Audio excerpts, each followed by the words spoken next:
Hey everybody, welcome to OpalsNZ. I'm Tim, and today we have something a little bit different for you. I'm going to take you through a review of my homemade opal cutting machine, which you can see just behind me here. It's a full-size machine, being 8-inch wheels, and it can fit 6 wheels, but I only run 4. So today I'll take you through all my design decisions, what materials I used, and what techniques I used to assemble the machine, and just the pricing of the bits and pieces and where to get them from. So if you're interested in DIY and possibly building your own grinding machine, then this is the video for you. So let's take a closer look at the machine. Yeah, so before we take a close look at the machine, I'll just show you an overview of the workstation itself. So as you can see, up here we have lighting, which is LED lights. There's 2 bars of lights here, and you can move them like this. And I've put some sticky double-sided tape on these bits, and I also have a bit of duct tape to tape them together. So this actually stops it wobbling around as much. This also doubles as my camera stand, which is quite handy. So when I'm working, I'll be sitting here grinding, and I'll also be using this Magoo light that I got from Bunnings. I think it was about $70, which is a magnifying glass and LED lights underneath. So it's really great for examining for any inclusions, or also checking the different stages of shaping and polishing to make sure that you're hitting your marks each time. So yeah, I'll be sitting here and I'll be examining like this. All right, first things first, she's a bit dirty, so I'm just going to clean it up.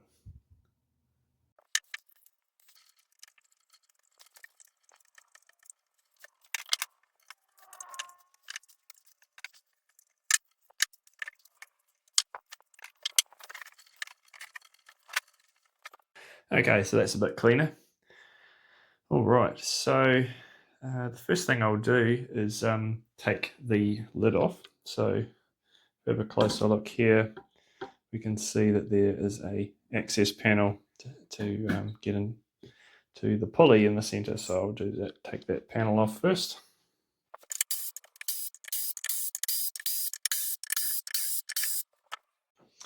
So as you can see, I've over engineered this thing really, but these are all wood screws, so it can come in and out. I mean, it will wear the wood out eventually, but I don't need to take this off that regularly, so that's fine. And yeah, so that's, and they're massive screws as well. Overkill, absolute overkill for an access panel, but anyway.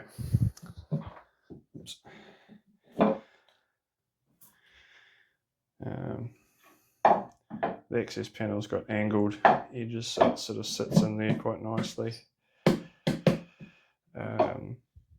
And that is a 5mm thick silicone rubber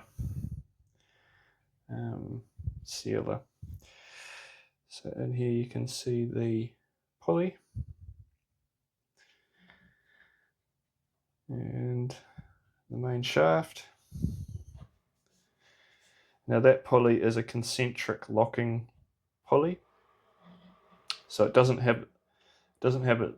The old style was just a little grub screw which just basically pushes against the shaft, but this is a different style where it has a central clamp that clamps the bar concentrically and evenly. I opted for that because I thought it might be a bit more well balanced. So that's the idea there. That is my water tube, which comes through. There's actually a recess in the lid to allow for that. That side didn't need any water piping going externally down the back, just to keep it all away from the motor. So that was the logic there. yeah, so now that we've got that off, we can go ahead and we'll take the whole lid off.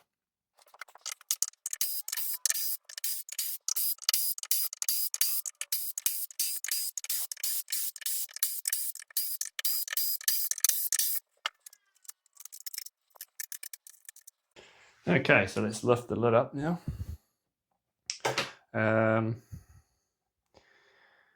Actually, I should probably disconnect the water first. There we go, water's disconnected. Shall I lift the lid up? Oh, actually I better take these covers off. Now that's a problem I'll talk about in a minute. But these side covers are attached with magnets. So on this side, what I originally did, I extended the axle through the cover. The reason being is I wanted to put a polishing wheel on here, which I did do. I actually mounted it on there. And I ran it like that for a little bit and did a couple stones and then realized very quickly that it was no good. I'd isolated it with this cover, and then I actually had another cover attached to the outside. You can see the magnets. You can just see the magnets there, which the whole assembly clicked onto. That plastic case there, that actually attaches to the side of the machine along with the wheel, and I made an adapter to attach onto the end of that shaft. And the problem was that it was just too fast. So that spins at 1800 RPM or 1720, I think, to be exact. And that's too fast for polishing, way too fast. You want to be around the sort of 700, 800 RPM. So it was more than double the speed that it should be. So that's why I took it off. Everything else was fine, like the isolation from the potentially rougher diamond particles of these. I wasn't worried about that at all. But yeah, too fast, just too fast. It was a pretty neat idea, had the polishing happening right here, but yeah, no go. So I took it off. So this one is a normal thread. Left-handed one is on the other side. Get that thread tape off. That thread tape's just there from when I had the polishing assembly. I was trying to tighten up the adapter. So there we go, that's got that off. Now we should get that cover off. Yeah, so that's the cover, splash cover. So now we will take this top off. These guards, as you can see, they go all the way to the back. Probably a bit unnecessary, really. Like I say, I really over-engineered this thing. Also, I put this sort of fluffy stick-on stuff, which actually gently touches the wheels, and I put it just after the drippers. So my idea there was when the machine's running and the drippers are on, I didn't want water sort of flying out the front and onto the floor. So you can see the drippers here. These I bought from AliExpress. They're about $5 each. So if I take these off, these are what actually hold the plastic cover onto the lid. And now this will just lift away. And you can see I've got O-rings.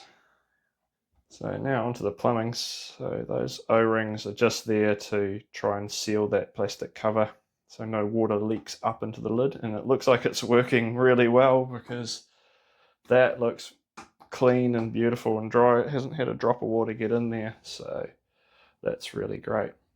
So these here are little brass elbow joints. I made up some little brackets just at home with some aluminium. So that's very thin 1mm aluminium holding those in. So they're quite solid in there. And obviously routed in to the lid. Another U-bend here. to the main trunk line. So this is the inlet here.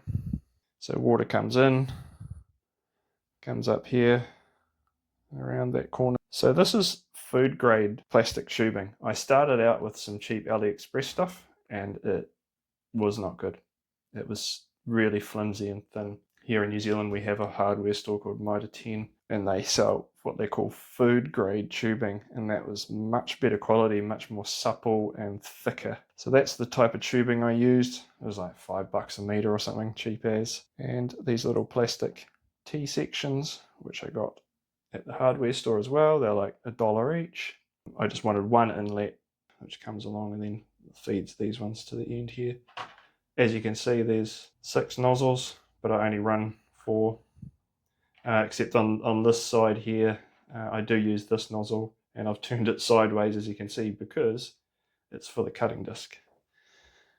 That guy there. The last thing with the plumbing is the water feeds in here, and that is actually the tap. So the tap has an inlet and an outlet. That's the outlet that goes to the dripper nozzle, and this is the inlet which goes into the tap. And the taps I got from AliExpress, and they were about $5. And these are them here. So they're a little needle valve tap. So they're actually designed for dentists' chairs of all things, but they're very fine adjustment. The body of the machine is made out of bamboo, laminated plank. Yeah, so the lid mounts onto this rubber, and it's quite a thick rubber, and it goes all the way around on all the surfaces. I wanted this machine to be quiet and vibration free, so I used a lot of, over-engineered it really, but I tried to use as much dampening as I could. This is it here. It's bought it from Ali, about $40 for 2 meters of it. Just the wood itself is naturally vibration dampening, which is good. There's the flange mount bearings there. They are concentric clamp. So that bolt there is a clamp. I'll show you a close-up. I actually originally bought some cheaper ones that were just cast iron, and to be honest, they probably would have been fine. But then I got paranoid about rust and corrosion, so I tracked down some stainless ones on Alibaba, and it was a bit of a mission trying to get them to send only 2. I think it cost me $150 New Zealand. The cast iron ones were much cheaper. But they're concentric lock as well, so they actually grab onto the axle. So when I tighten this side of the axle, it's trying to draw the axle through the bearings. The bearing is clamping onto it, so I wouldn't want to rely on that clamp too much, but it was just an extra thing that I thought I'd do just to make the machine that little bit more solid. I decided I'll put a cutting disc on here, and I'm actually really liking it. It's a little bit fiddly to get your hands into it, but I really like having the disc just right there spinning, so you can just slice whenever you want. It's really cool. All I will do to improve that is change my plastic cover on this left hand side and just put a boxed out section on it so that I've got plenty of room to get my hand in. So that's a work in progress. That's the 300 wheel. Poltava from Ukraine. Poltava obviously won't be making wheels at the moment, unfortunately, and hope they are okay over there. But yeah, I was lucky to get that one because there's not many around. And then that's my main 600 wheel, which I got from Baltic Abrasives, and I can highly recommend it. Been really good. If anything, it's a very gentle 600, which I like, but you might not. So just bear that in mind. If anything, it's on the fine side of 600. And yeah, these are the Baltic Abrasive soft wheels, which took ages to wear in, but now that they're worn in, they're good, and I can recommend them. Although the 600 is actually quite aggressive. Yeah, I'm sort of waiting for that to calm down a bit. I actually contacted them and said, hey, do you guys sell an 800? because I'd like to try, it's a little experiment I'd like to try one day, is getting an 800. Okay, so let's take these spacers. Oh, and there's a little extra spacer I put in there.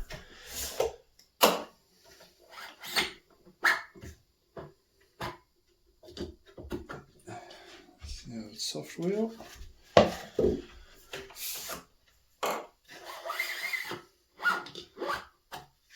That's the other one. This is just plastic pipe and it tends to compress quite easily. And you can see get a better look at the flange mount bearing there. There's a grease nipple on the back there, just there. And if I turn it, you'll see the flange clamp.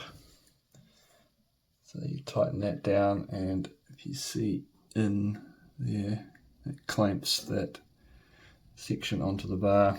This is the left-hand thread. And you'll see when I turn this, it looks like I'm tightening it, but I'm loosening it. So because the wheels are rotating this way, the left-hand thread is on the left-hand side of the machine. So it's a nice easy one to remember. So this here is just a washer.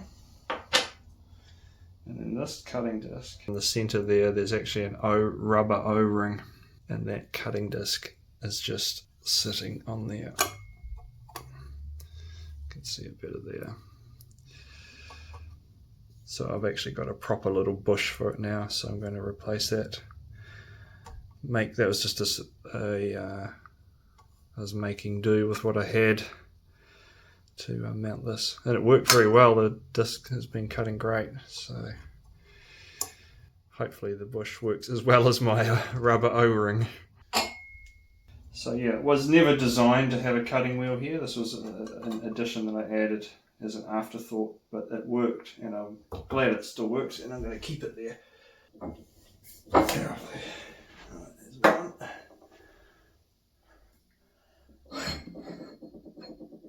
And that's been sliding a little bit because I haven't been able to get enough clamping pressure, so I'm going to put some extra spacers in to give me a bit more of a clamp there.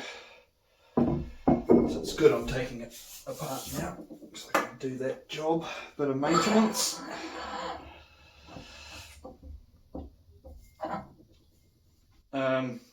I designed the lid and these wheels, around these wheels, so I can actually take all the wheels off with the lid still on, as I will demonstrate.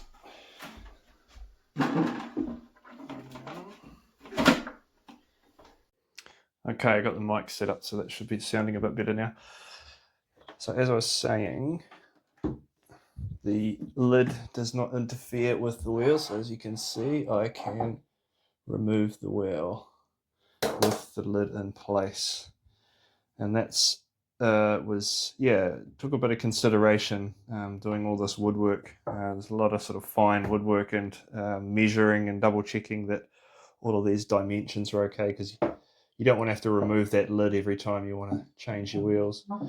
Realistically, that lid probably won't be coming off again for years. So the wheels, especially the soft wheels, will be replaced much more frequently than that. And that's why I put the hatch hole here as well, because I don't want to be taking this lid on and off very often. Whereas I want to get into the belt in here, or I want to take the axle out and change the bearings or whatever, I can do all that without taking the lid off. And saying that, let's take the lid off again.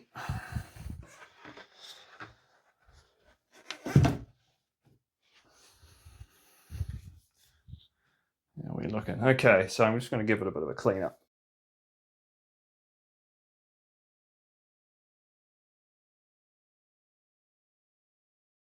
Normally I wouldn't really bother cleaning these, but I thought I'd just clean them for you now so you can actually see the branding on these wheels. So this is the Poltava Diamond Tools, PDT. It's a Ukrainian company. that produce, very much industry standard, trusted, good diamond sintered wheels. And I just wanted to clean it up so I could show you some of the peculiarities. You'll notice the corrosion happening around here. So that is obviously ferrous metal. And then the sintered rim here, which is 5mm thick. It is 5mm thick. So you can see, goes to there. That's heavy. Oh, so that's about, I think they're about coming up 4 kilos. Oh, and one other thing with that is that's 40mm wide. And you may have noticed that this Baltic Abrasives wheel is actually 50mm wide. So that's one cool thing about Baltic, is they will do a wider wheel. It costs a little bit more, but not much really. And you get a lot more wheel. I like it. It kind of looks nice too, because this is the same width as the soft wheels, whereas this guy here is a little bit narrower. So that's the 300. Actually, I'll show you that as well. The grading of them. That's your shaft diameter, 25.4mm, and then the actual grading. Yeah, one of these numbers, D54, yeah, I think that's it there. So there's a bunch of information, but it's not just outright saying 300 grit. You got to sort of look it up and figure it out, but D54 equals that. So there's the Baltic Abrasives, Baltic Abrasive Technologies branding there. So it's got the dimensions there, 200, 25.4 by 50mm wide, 600 grit. So that's nice and easy to read, that one. The direction revolutions there. So that's the Baltic Abrasive wheel. Now that's actually a bit cheaper. So from memory, I'll summarize the prices at the end of the video, but from memory, I think it was $680 for that, which is quite a bit cheaper. This one here I bought through an Australian supplier, and that was $1,000 Australian. So quite a bit cheaper for the Baltic Abrasive. Okay, so these here are stainless steel. They, as I mentioned before, they were quite tricky to find the right ones, and it was quite expensive at $150. These ones were the original ones I bought, and they're exactly the same thing. These worked out to be $70 delivered, so way cheaper, half price. And that's basically how it works. You can see the shaft goes through the hole. It's got these little slots on this piece that don't go all the way back, and then this clamp, this ring, sits over there, and then you tighten it up. Easy peasy. So these bearings are self-aligning. Well, they are alignable, they're adjustable in the sense of move it to about 5 degrees maximum on any angle. So you can see that's slightly down the hill there. Yeah, there you go, that's moved it a bit. You see how that shaft is now going down like that. So you can align them. Actually, it won't be stuck like that, but yeah, you can align them. So what I'm trying to get at here is that when you mount these on the machine, you obviously want to get them very accurate, but there is a little bit, you can jam a peg in here and just tweak it a little bit around to line the holes up and get that shaft in the middle. And they're designed to sort of, then they'll find a nice equilibrium, and you won't get any binding. Like if you're slightly off, or the angles are slightly off, then those bearings will allow for that, because of the ability for the bearings to just move a little bit in their housing, in that rounded socket that they sit in. So they're pretty neat bearing, and it's pretty simple concept, and it allows the machine to run nice and true, and like I say, it won't bind up, and you don't have to have it super duper machined accurate. So when I bought the shaft, it was a stock piece of stainless steel round bar. I decided to get stainless because it's corrosion resistant, although stainless is softer than steel generally. So stainless can bend easier than a lot of sort of normal mild steels, or even better would be hardened steels. But anyway, I went for stainless, and that was $70 for 1 meter section. And then when they sent it, it was about 1 meter, 1.15 meter. I had quite a bit of extra on the end, and you can see that, that's how it came. Not great, but I think that's why they gave me extras, because that bit there was a bit messy. But then, so got the engineer to lop the not so good end off, kept the best bit of it, and got him to put the threads on. That cost me $100 to get it machined up. So all up, $170 for the shaft. Cheap as chips. So as I mentioned earlier, that pulley has a very similar locking mechanism to this. Very, very similar, but slightly different in the way that it clamps. So that plate has a cone inside of it, and as you bolt it on, it crushes that cone onto the bar. And we have the same sort of pulley on the front there. Yeah, you can see there's the cone that I'm talking about. So that pulley, that the center part goes out, and as that you bolt it, you tighten these bolts up, it crushes that onto the central part. So there's no grub screws anywhere in this system. It's all concentric clamps.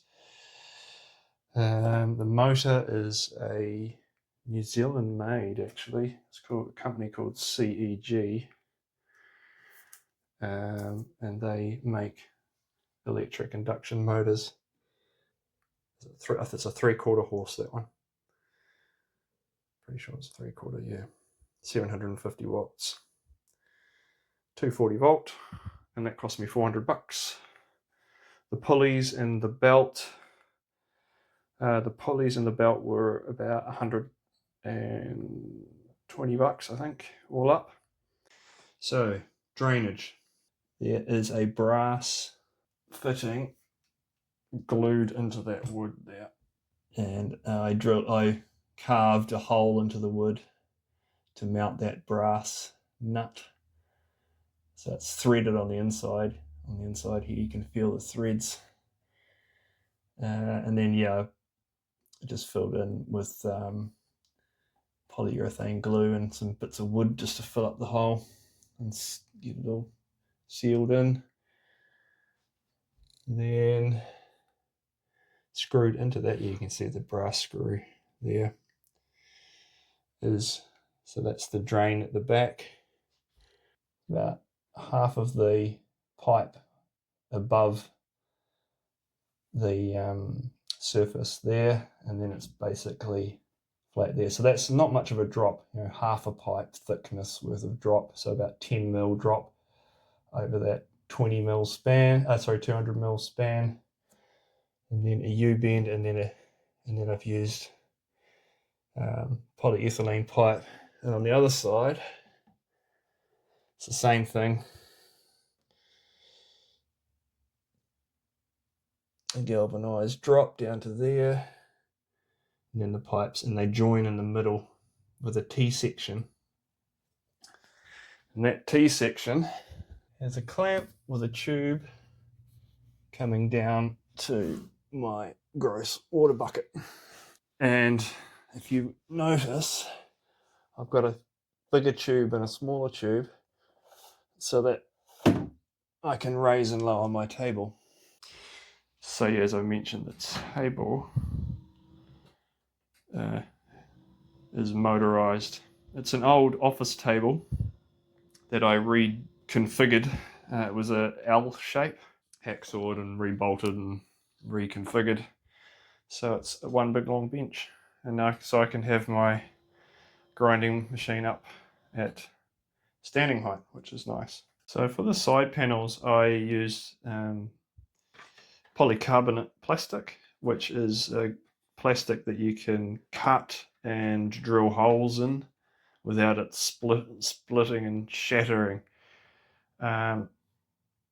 So I wanted to do my side guards out of this, and you can see the magnets. I've just glued magnets on using Araldite, the epoxy glue. So in here, in the wooden housing, I've glued magnets as well. So pretty much done with the review, but I'll just talk just finally a little bit more about the housing. So as I mentioned before, it's bamboo laminate, but the thicker part, the 38mm, is the center hub here and here. That's all 38mm, 38mm base, and yeah, then like I say, like a 28mm back and sides and front lip. So I think about 5 coats, and I was especially focused on getting all the seams and edges absolutely perfect, and layer upon layer to make sure that no water gets in. And this is the product I used. So that's I think it was $70 for 4 litres, and there's still 2/3 of it left. Yeah, not a heck of a lot of cost there, and a great product. After 6 months of use, it looks like brand new still, so I'm really happy. I was half expecting it to sort of start wearing away, but it really hasn't. It's still even got its gloss on it, so yeah, recommend that stuff. Is really good. Cool, let's do a little time lapse and put the machine back together.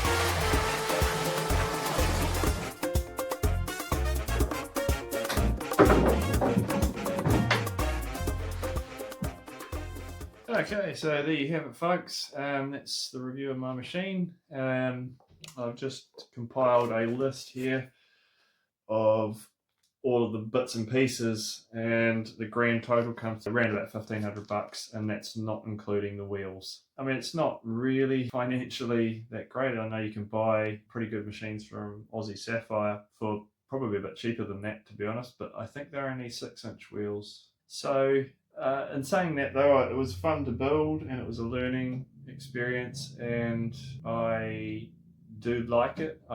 It's a very heavy machine. The stainless steel ones that I've seen are good, but they're a bit tinny and vibratey, and this thing here is a bit of a Rolls Royce, so I like it. So if you're up for the challenge, it was a lot of work. I mean, that $1,500 is just materials. It doesn't include my time, which would be massive. It took me months to build it, basically because I was learning how to do woodwork at the same time. So yeah, she was a slow and steady process of building it. So anyway, let me know what you think, and thanks for watching, and I'll see you next time.